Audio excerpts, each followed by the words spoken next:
hey zaina member thar kan han le ya kalom lu dan tu kulmu angalan la semu vak loving kan pia chuan man hi mi lo ding sela kalom tu ra chu ipte dom zum zum kha ding bu kila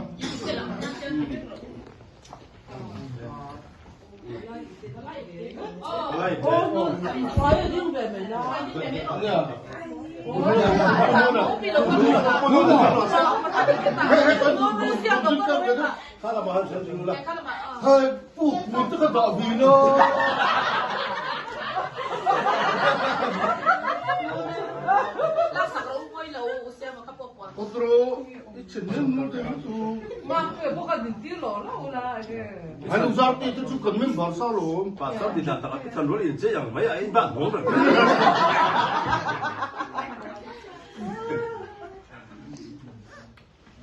Fungsi.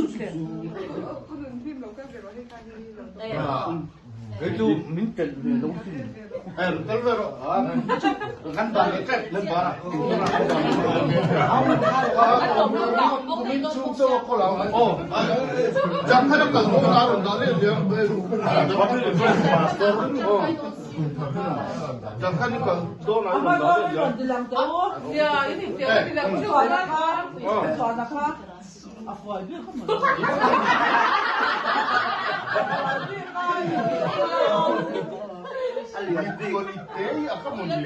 Alien di kan pen itu. Le, proposal itu azar kan mai ah.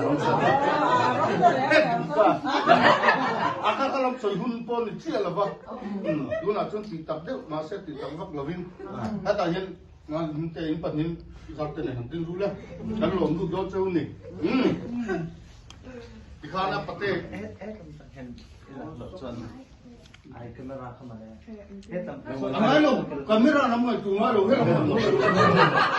Kan so, video lah kan itu kaji tu.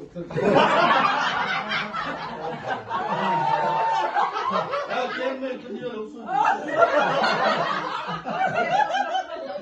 Kan agian. Ini cuma kuatan je. So tak salah.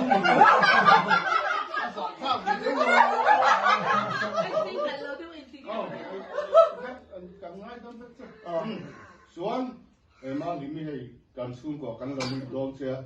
Tutak ceming, mengacu orang lepas.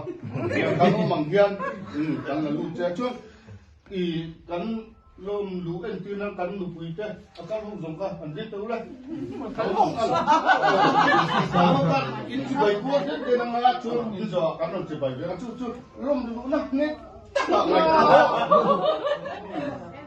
sen an chon la kan an mu tui an ma soi lu ko le lu ko ni chu a tu an lu lo ka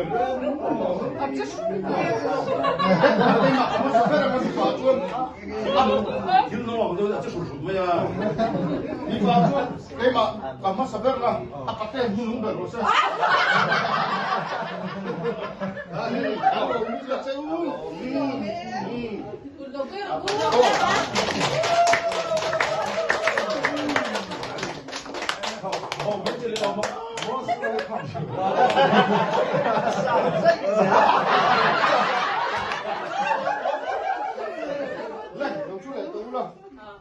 Sai du này cả năm trước luôn cần không tỏ rõ trường là vậy.